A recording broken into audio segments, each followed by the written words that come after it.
मुझे याद है पिछली सरकार में मुझे 4 बार यहाँ आने का मौका मिला और बाढ़ जैसी हालात होती थी और इतने बुरे हालात थे कि एक नहीं दोनों फसलें किसान की मारी जाती थी। और अब 160 करोड़ की लागत से सरकार ने पाइपलाइन यहां से घग्गर ड्रेन तक खेतों के पानी की निकासी हो, ये व्यवस्था बनाई। और उसका लाभ किसको मिला? तो अमरजीत के खेत को तो नहीं मिला। मिला तो मेरे ख्याल से इस पूरे इलाके के पिल्लू खेड़ा से ले लो और आगे मुंडाल तक के इस पूरे इलाके के गांव जितने पड़ते हैं बीच में, सबके एक एक नागरिक को फायदा मिला। और ऐसी भी हालत देखिए, थोड़ी फालतू बारिश हो जाती तो घरों में भी पानी चढ़ जाता था। ये मुमकिन इसलिए हो पाया क्योंकि राज्य में आपकी हिस्सेदारी थी।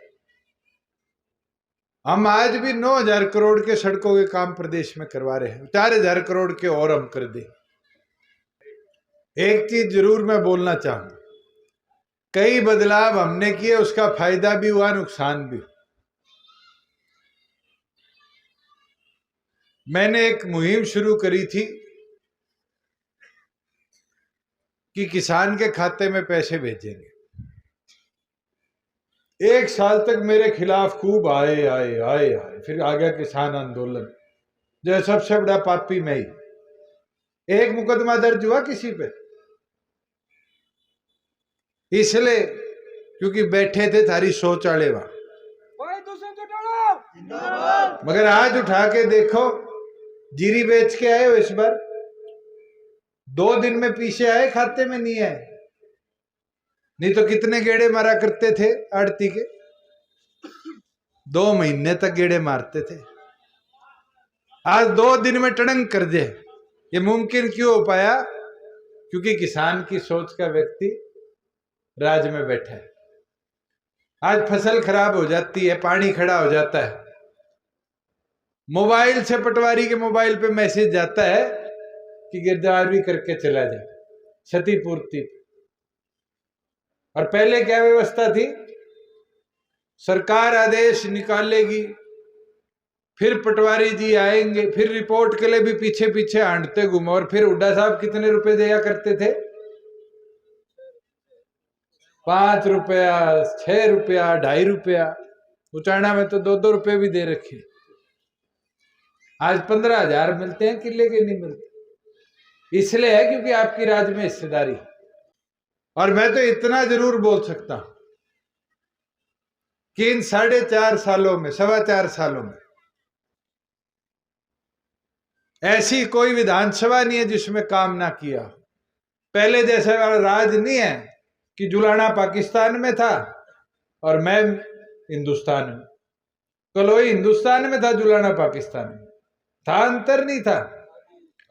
ये हाईवे भी मैंने ही पूरा करवाया आके, नहीं तो जैसे रोहतक से चलते थे और बॉर्डर आता था जुलाना का, ऐसे सड़क टूटी आ जाती थी जैसे दूसरा ही देश आ गया। आज दिल्ली से चल लो और नरवाना क्रॉस करके पंजाब में घुस जाओ, एक समान है नहीं है सड़क। और अब तो जुलाने वाले किस्मत वाले हैं, एक हाईवे नहीं था पहले, अब तो 152 जुलाना में से, जम्मू कटड़ा जुलाना में से, 352 जुलाना में से, रोहतक जींद जुलाना में से, और तो और एक और बता दो, चौटाला से पानीपत नया हाईवे निकलेगा, वो भी जुलाना में से। जैसे राजधानी में काम होया करते थे वैसे जुलाना में हुए।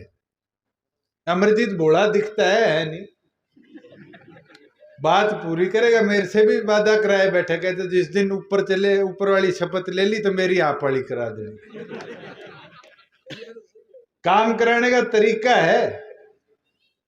और मैं ये विश्वास दिला देता हूं कि यूं ही साथ आपका मिलता रहेगा तो अपने इस क्षेत्र का विकास, प्रगति में कोई कमी हम भी नहीं आने देंगे। इसको और बढ़ाने का काम करें। 25 सदस्य अगर एक बूथ पर मजबूत बना दोगे, जो नारे लगाने वाले होंगे, आपको कोई नहीं हरा सकता। मगर वो ताकत देगा कौन? ये सोचो मैं और अमरजीत एक एक वर्कर तक, एक एक घर तक पहुंच जाएंगे, मुमकिन नहीं है 1 साल में भी। मगर वर्कर घूमने लग गया, पार्टी के कार्यों का प्रचार करने लग गया, तो फिर यह विश्वास के साथ कह सकता हूं आपको रोकनिया भी कोई नहीं। पिछली बार से भी दुगने मार्जिन से जीतेंगे जुलाना विधानसभा की सीट।